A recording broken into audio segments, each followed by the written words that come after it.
Good morning. I'm looking forward to talking with both of you this morning. For those who are new, at least once a year,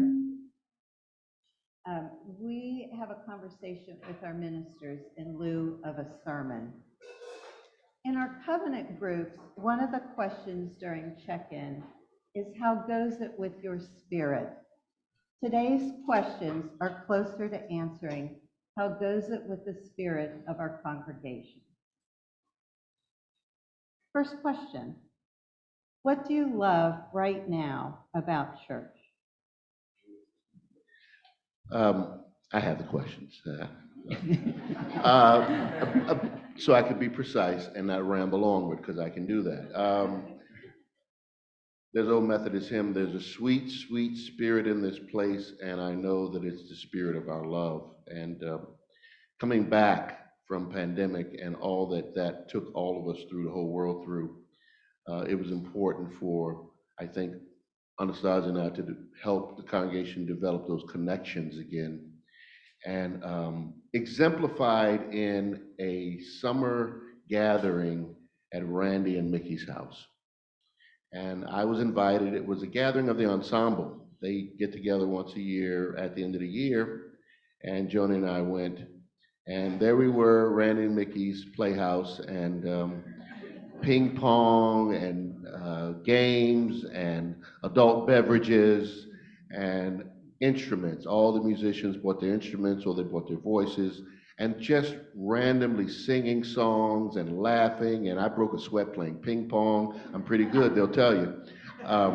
And we had a blast. No agenda, no difficult discussions, just fun. And we loved on each other, and I left there exhilarated. It was right before I took my summer break, and I said, this is what it's all about at the end of the day, drawing the circle wider. And so that love, being present, is the one thing that really means so much to me. So I think briefly, I love how this community builds and loves community. We were talking with the staff, and we said, I don't know a single other congregation that does stone soup. And they were like, what? And they were like, we thought all congregations did. And I was like, no, that's something that we do. And there was something about celebrating an intergenerational service where our children and youth remind us of the joy of contributing. And then we eat this delicious soup, including one of the best pozzolis I ever had. Thank you, George. And to feel that warmth within us. So wonderful. So I think the community, everyone who, the small handful or two handfuls of people who join on Wednesday mornings for my 9 a.m. spiritual reflection group, it is such a deep community that comes not from sharing about the things happening in your life, but sharing of the spirit and how that goes. Gives me so much, fills me with so much love and grounding and insight. And I think part of that is happening in so many places. So many of our covenanted groups or interest groups, our spiritual programs, if it's the Soul of Aging or UU Wellspring, we are getting to know each other so deeply, and that is helping us stay connected. Even when we went to a group of us went to the Museum of the Native American Indian, and they said, you build relationships that will endure past disagreements, right? And I feel like that's what our programs are doing these days. And lastly, I just adore really competent people, and there's hundreds of you in this congregation. It just makes so much possible. So all of that. Closer. Bend it.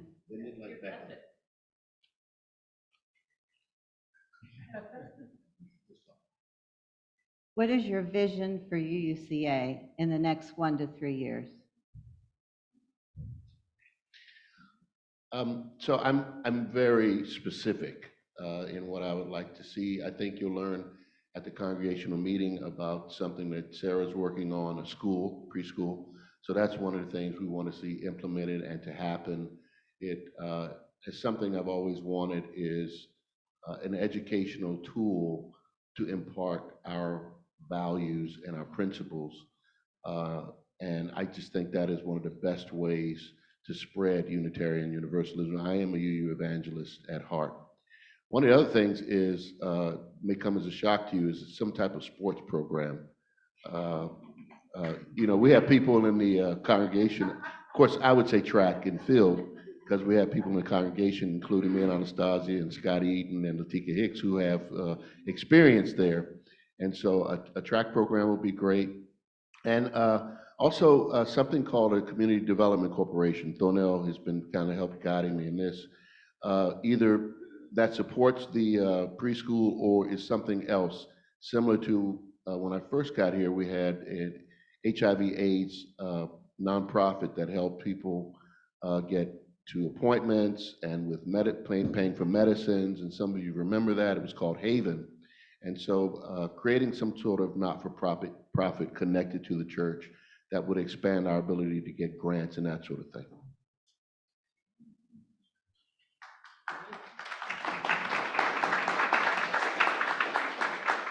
Amen. John starts with vision, and I often start with process. Yeah. So, yeah. And so the board is working with its board committees to put forward like a survey, census, input gathering mechanism. You'll learn more about this. We, as a congregation, have gone through so much between the pandemic, between the passing of the eighth principle, between bringing in a new ministerial structure, between really phenomenal growth, right? We gotta be like, who are we now? And really, what is at the heart and vision of our people?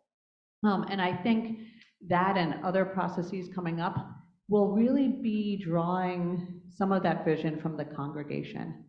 I know one of the things that we know is there's a lot of like, I know so many of us are deeply found pockets of community here. And I do think the pandemic brought us inward a little bit. We don't have the same strength of community connections that we have had historically. And I think we probably want to bring that back. There's probably more ways that we want to connect and be relevant beyond our walls, do some more transformation within. And what does that exactly look like? So I imagine we're going to go through a discernment stage to an action stage. Maybe that involves a track team. I do like that. I'm long distance, he's short distance. We get everything covered. But and I think Scott Eden is like even longer distance. Yeah. So like, you know, just so anyway, I think that I'm very excited for that, but I also know it will be most successful when it really belongs to the community. The other thing that I want to put forward as an idea is in Indianapolis, I worked in partnership to help found a Children's Defense Fund Freedom School, which is probably the most effective means for engaging community and addressing summer learning loss and the educational disparities across students of different racial groups. The closest one is in Baltimore or St. George's County. And so we could really use one in this area, that our educational system could use that support. So I'm going to be offering an info session to see if that is something we'd like to support here in this county. Where do we still need to grow as a congregation? What did I write for this one? So I like to often start with myself. I don't do conflict well. I am a sort of person that does it. I think it's a measure of how I was raised, to keep things quiet. And so when things aren't kept quiet, it makes me a little bit agitated, a little bit unsettled. I mean, it's not a bad thing for things to be quiet, but if there are things that need to be talked about, they should be talked about. And so I'm learning to embrace conflict. I think the congregation as a whole, Unitarian Universalists as a whole, are conflict avoidant. And so by our nature, we don't want to look at it. But actually, it's that friction that helps you grow. I think the congregation we have today is a result of a lot of friction. And some of it's good friction, some of it's bad, right? But the key is, we want to feed health and starve dysfunction. And, the key part, the wisdom in it is determining if this is, conflict that is going to help heal and move the congregation forward, and not take us in the wrong direction. So I think that's one of the areas of growth. The other thing is, I have seen over the years an increase in the number of people of color in our congregation. But that's just not happening, right? It's partly because we're not as invitational as we could be, partly because we don't have people of color in our friend circles. So just figuring out a way strategically, intentionally to be more inviting to people of color, because we want to be a true reflection of beloved community, and also socioeconomics, whether people make $10,000 a year or $200,000 a year. So that's the sort of thing. And the last thing is getting us into this right direction with conflict. I really support the work Reverend Anastasia is doing with the Right Relations Committee, which they will hear about today. Good. So I echo John, but to say it in my own words, I just want to say, there's something called a growth mindset, right? How are you continuing to grow more competent or more skilled or more comfortable doing something? And that doesn't mean you completely lack skill, right? Or you have none of that. So I just want to say that too. I think we can grow in trust. There are definitely areas within our community where there's low trust, and it just doesn't, it makes things a lot harder. And one of the things I've been reflecting on is there's good reasons, some that we're aware of, some we're not aware of, some that we might never know, where there's good reasons why there's been a loss of trust. And I think respecting that and honoring that is really important to any reestablishment of trust. I hope to support this congregation in becoming more trauma-informed. There's just a lot of harm and injury and cruelty and injustice and trauma that happens. We all went through a pandemic, right? Just to name one trauma, and many of us have multiple layers of that. When we're more trauma-informed, we understand how to receive people and support people, and be a responsive and caring community, not a reactive or closed community. And so I think that would be an area of growth.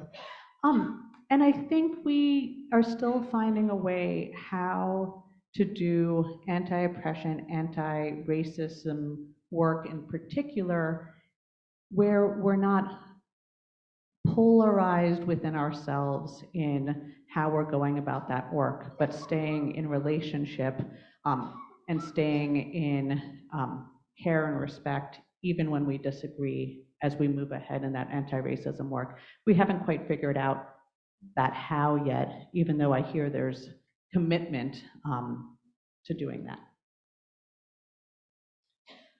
Why is being a multi-generational community essential, the beloved community?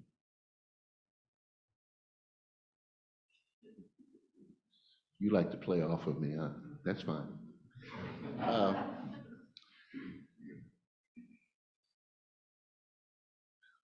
Well, all the studies, I mean, I go left brain first. All the studies show that when you have an increased level of diversity, many generations, many cultures, races of people, you learn more because of, it's simple, the multiplicity of experiences, right? It's all those different stories. That's the simple answer. But for me, it's always been, when I first became a UU, I wanted to create a Black UU church. That was my first meeting with Richard Speck, who was the district executive at the time. And then I entered my first UU congregation, and one Sunday, the kids were singing Spirit of Life, or the congregation was, and the kids were standing up doing the sign language to Spirit of Life, and I looked up, and my kids were up there, and there's these other kids, white kids up there, and I saw a vision of beloved community, and I instantly changed and said, no, I want a multicultural, multi-generational community, because it just felt right. It just felt right. I know a lot of whites here who now go and visit other UU congregations or other spaces will say, you know, it just doesn't feel the same now being in an all-white space, or where all the generations aren't present, you know, which is why my children love going to Universal Studios and Disney World so often, my son and his fiance, because of that experience of what beloved community can be. And I think that we won't fully become what we are destined to be, this 21st century model of religion, as these old religions to me are dying out, if we don't become multi-generational in everything, lifespan, faith development, and if we don't include more people of color, not just black folks, but you know, all races of people.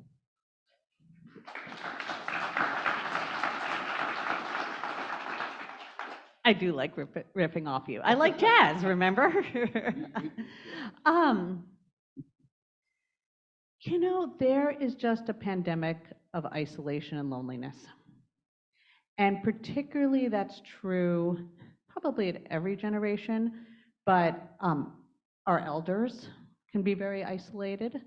And there was this article in the New York Times this week about Generation Z being the most socially isolated generation that they've ever surveyed. And that has real effects. I mean, profound effects. Do you know what's so wonderful? To be more connected to each other. There is a joy connecting across generations, and we just simply can't be a beloved community when we're missing generations as part of our community. We also, as John was saying, we miss some really great ideas and perspective. So I said I'd probably talk about Sadie, my daughter. She's not here today, so that gives me a little license. She's so helpful, because do you know what she says? Mommy, there's nothing really on the connection cards that I get to engage in. Like, none of the boxes really have things for me. And we're like, oh, that's true. And she said, you know, I really want to be a member, but I'm not seeing how I'm invited in. Right? And so I was like, oh, so of course, you know, Sarah and Laura are like, we should have a member class, like a junior membership club. And Sadie was like, yes, I don't think I'm ready to be on the board, right? But I would like to, but who my minister is really matters, and I think I should get a say in that, because it affects all the children, not just the decisions and finances of the church. So, go Sadie, right? Congregants follow me home. But it's really, you know, without that perspective, what could be lost, right? So I would say my hope is something that I experienced at this UU conference summer camp program called Star Island, which is everyone who goes there loves being part of an intergenerational community. They're happy to see the kids engaged and thriving, right? The kids are getting to know the people who are supporting them. And guess what? If you come to families, you feel respected in their space and non-judgment. And if you come as a childless adult, you feel like this community is for you too. Everyone has connection and community, and they're happy to see that exist in that ecosystem, and I think we could be that too. The last question is, what are you most proud of?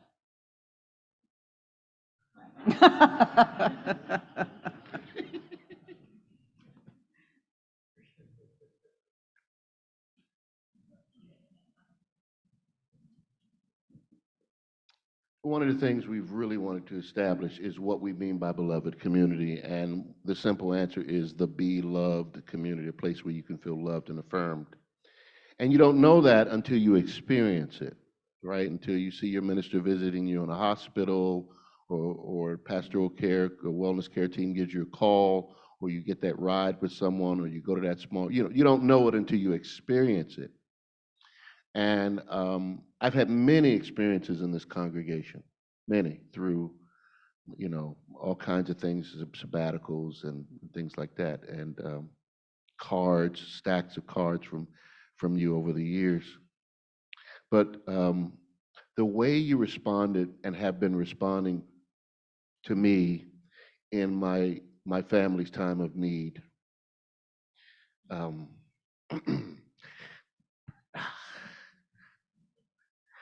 this is what it means to be. I'm experiencing it personally. It's not just me giving my energy to you, but you giving your energy back to me and to Joni, and she's a miracle. I mean, you should see her. And I know that's because of you and the cards and the food. And then, of course, our mentor, Emeritus, lost his wife, his dear wife, very tender times. And, Fred says he has these stack of cards, and you all have been calling. And, of course, he's here today, and that's always warms my heart. And that is what I'm most proud of. Because that, at the end of the day, is what this is about. At the end of the day, you're on your deathbed, you're at the end of your life. What matters most to you? And that's really what matters. And you show me that, so thank you.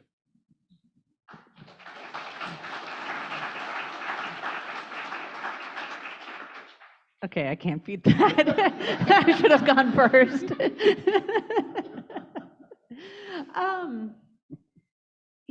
I have the horror of seeing what's happening in other congregations. And so many of our congregations are literally dying. They don't even know how to go on life support. And this is both, they weren't able to find meaningful connection during the pandemic. And then there was just exhaustion and a dwindling away. And so many, and great movements. A lot of people move different places, which means displaced core leadership. So the number of colleagues I know who had been otherwise having pretty solid congregations who are losing members, cutting staff, facing ministerial departures of one way or another.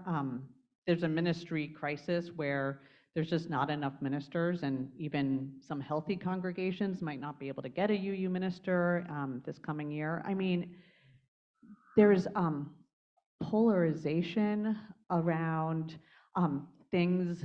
I mean, there's this whole pushback movement around the eighth principle and the Article 2 values, where people are just in subtly racist ways, highly resistant to becoming a multiracial faith, and are just doing everything to make progress more difficult.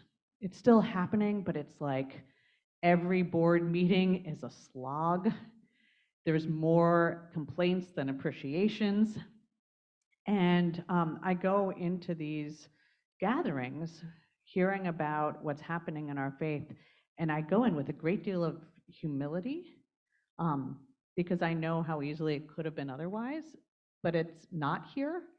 And instead I get to say, we have these connection cards and we find out how people are doing, and people are like, oh, that's wonderful. You hear from each other. Or we have this wellness care team that does a lot of follow-up and really supports each other. Oh, or we're growing in membership, or we're actually thinking about what else can we do, right? Because we're not just trying to survive, we're trying to thrive and contribute more widely.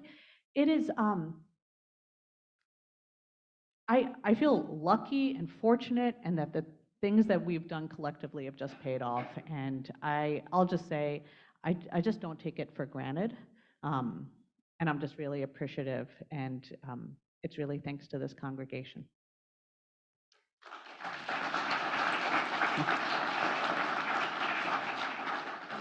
Thank you for sharing your hearts and your vision with us this morning.